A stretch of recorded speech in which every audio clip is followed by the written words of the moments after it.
Salut și bine ai venit la Banii, mișcare, emisiunea de înțelepciune financiară cu sfaturi pentru oameni și business-uri inteligente. Am văzut importanța eficienței energetice și prietenoase cu mediul pentru o dezvoltare durabilă. Așa că este momentul să vorbim despre proiecte concrete de succes în acest domeniu. In this respect, our guest today is Mr. Michael Viberg Pedersen, Head of Project Development for Southeast Europe for a company specialized in renewable energy. Welcome at Banii mișcare and thank you for being with us today. Thank you very much. Thank you very much for having me. So, Michael, we will have this discussion in English. We see very recently and since a couple of years, renewable energy is a very strong topic in Europe in this field. Is this the future, and why is this so important with the maybe existing geopolitical context? Well, you can say, of course, it has not become less relevant to talk about renewable energy in the past few months. But even before, we could see that we were driving the planet in an unsustainable way. Many countries are using up more resources than their territory allows, and we need to figure out a way how to do this. Luckily, we have a solution with renewable energy where we can use the free and available resources, the sun and the wind, which is what we do. And especially this period when the cost of energy is so high because of the geopolitical context, and before that it happened as well before the Russian invasion in Ukraine. So now from a cost-benefit rationale, this is even more relevant and paying off.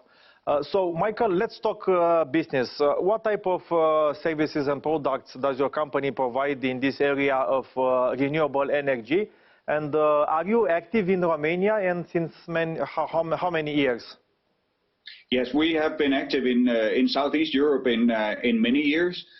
We are a company that is a full value chain player in this industry. We are working within, let's say, normally we say we stand on four legs. So we have offshore wind, onshore wind, solar PV, and downstream technologies, which means it's also referred to as power to X, which is when we talk about hydrogen and e-methanol, but the whole sector integration as well,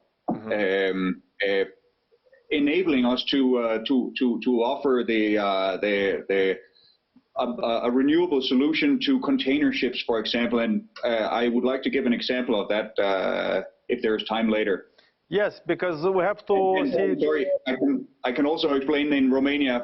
Sorry, we have been active for several years. We have an office in Bucharest. We have a local team. We actually also have a few Romanians working in our headquarters in Denmark. And yeah, we have a strong pipeline. We're already developing, let's say, the projects in the hundreds of megawatt in Romania, and a pipeline of several gigawatts, and globally we have a pipeline of more than 40 gigawatt. That's great, because having all this discussion pragmatically on a study case would be very relevant and maybe related to a renewable energy project. I don't know, solar, onshore, offshore, whatever your choice. Maybe in Romania, to understand the cost-benefit ratio. Yeah. Oh, the cost-benefit ratio is very difficult to explain. Obviously, I can tell you, just to give an example, Denmark, I think it's no secret also to non-experts that the sun is shining a lot more in Romania than in Denmark. But nevertheless, on a fully commercial basis, we are actually able we have just last week grid-connected part of the largest PV park in Northern Europe, which is located in Denmark, more than 300 megawatt.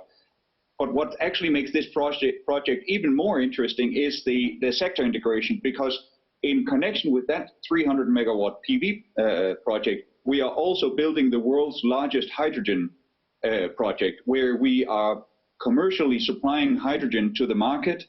In addition to this, we are taking biogenic CO2, so clean CO2 from biogas or biomass, for example, coupling that with the hydrogen and producing e-methanol to power a Danish company, container ship operator, to power them and enable them to sail all the way to foreign production markets and back, and supplying that in a green way. So everything fully integrated, and on top of that, using the surplus heat and putting that into district heating networks, for example. So a fully circular way of looking at renewable energy.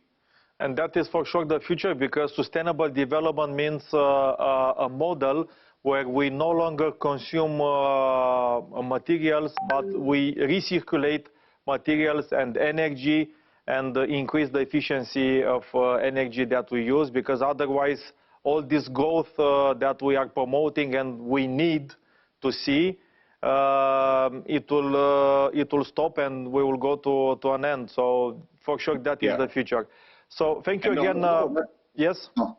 If you want to add something at the end? To take the cost-benefit part of it, when obviously the challenge with renewable is that you need to have the resource. The resource is there when the sun is shining, it doesn't shine during the night, or when there is wind, and there's not always wind. So you need to have an additional surplus. So you need to go beyond the 100% in order to supply. So you cannot base it on when you have a lot of wind. You have to have more than that. But then you secure the offtake and balance the grid to the benefit of everyone, so that we will have long-term secure supply of energy at a very, very beneficial price.